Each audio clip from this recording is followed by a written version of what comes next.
All right, folks, this conversation about modern dating, the expectations, they're shifting. And what people think they deserve compared to what they actually bring is the real problem. That's where the gap is. Because what people bring to the table is not what they deserve, but that's what they want. And that's what we got right now, some women talking mess about modern dating. Let's get into it.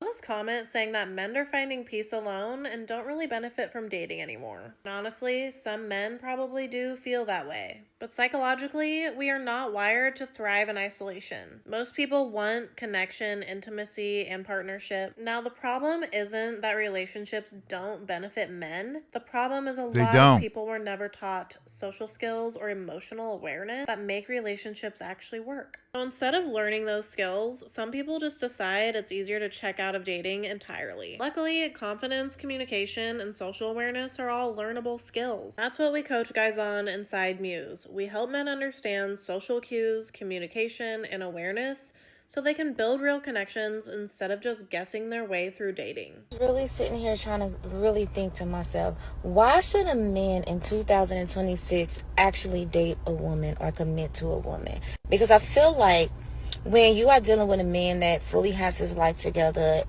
and so many women out here that has an outdated mindset, right?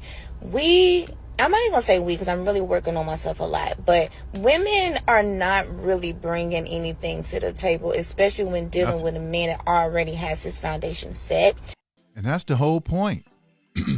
They all want a man that's already stable. They want a man that's already at the finish line, that's already built his foundation. But if that's the case, what does he need you for? He's already where he needs to be in life. Stay single, fellas, because once you realize that relationship is always about her and her feelings and what you can provide, and she's not, doing anything for you, it's just not worth it. You're just wasting your time. She doesn't love you for you. She loves you for what you can provide for her.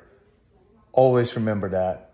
Remember in college when all you had to do was get blackout drunk on any given night, the night of your choosing, in order to find like a hot, jacked guy? Now when I see a guy who's jacked, I'm like, that's so nostalgic. I used to have my absolute pick of the litter with you, and now at 33 years old, I'm traipsing around the city in high heels, trying to find a fucking bar that will let me in, and then also trying to find a guy who's like hot and jacked, and like I have to care about like personality and your job now. Like, are you ambitious? Because like I have to actually want to spend time with you. Whereas in college, like all you had to care about was, are you hot?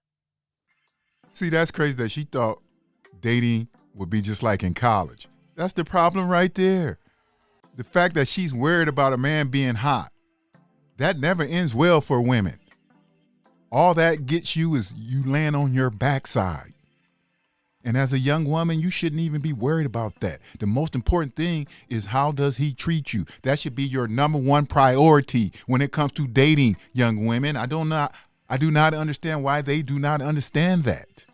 Yeah, you don't want to be with a really goofy, monster-looking dude, but get you a guy who's going to treat you well. But the problem is, like I say all the time, they have egos now. They think like men, but they want to be treated like a lady, and that never works.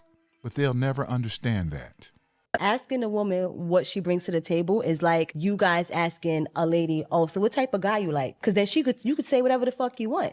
You're supposed to use your discernment. Do you go into an interview and you ask the employer to use their discernment? What do you mean by that? When you go into an interview, they're going to ask you questions to see if you best suited for this position, right? Here's the thing with that, and that's like not really a good example, because we talk about relationships. Relationship is dating. It's a job. It's a form of interviewing. That is a form of interviewing. It's a very good analogy. So with the job, you can act. The veil can come on and off. People act when you're dating. That's the same thing in relationships. On the job, you may be able to fool me for those 8 hours, but someone I sleep with can't. I don't want to live with my husband. I want him to live like down the hall. Yeah, same. And like sleep in separate rooms? Mm-hmm. Go away. I would turn that's 1950. That side of the house into a dual master. So knock down that wall between those.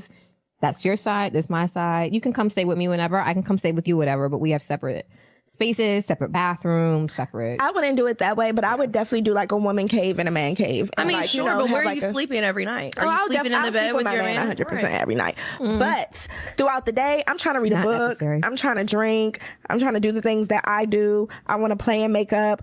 I don't have time for you coming around here talking. Just being around. Shut the f- up. And I say that I don't want to see him on the weekends. So I usually, we have different schedules on the weekends. Marriage deal breakers I have that would send a conservative Muslim man into a coma. I will be working if I want to work. I have a bachelor's and a master's in engineering. I intend on using them. I will still be going on girls trips with my friends, even after I am married. I am not going to be living with in-laws. I don't even know why people argue about this one, but I value my space. I value my privacy. I'm not giving that up. I don't think anyone else should either. I will not be changing my last name. I've never really understood the concept of a woman changing her name after marriage. If he wants us to have the same last name, he is always welcome to change his last name to mine. Household work will be split. There is not really a reason that one person should do all of it. What are your marriage deal breakers? Now, you see, this is how goofy they are. When they say housework, all they're talking about is the work inside. Who's going to shovel the snow? Who's going to go get that snake that's in the grass in the backyard? Who's going to clean the car? Who's going to clean the driveway? Who's going to clean the garage when the oil starts spilling? Who's going to trim the bushes? They never think about the outside work that has to be done. I tell you what, let's change duties and see how long they last. Because I'll stay in the air-conditioned kitchen all day. But you think they're going to be out there in that hot sun doing what men, chores that needed to be done? Relationships and marriages is about give and take. One person is doing their duty, the other person is doing their duty. And if that doesn't work, you're going to have constant friction. And that's the problem with relationships. A lot of women think their job is more important. And it's not.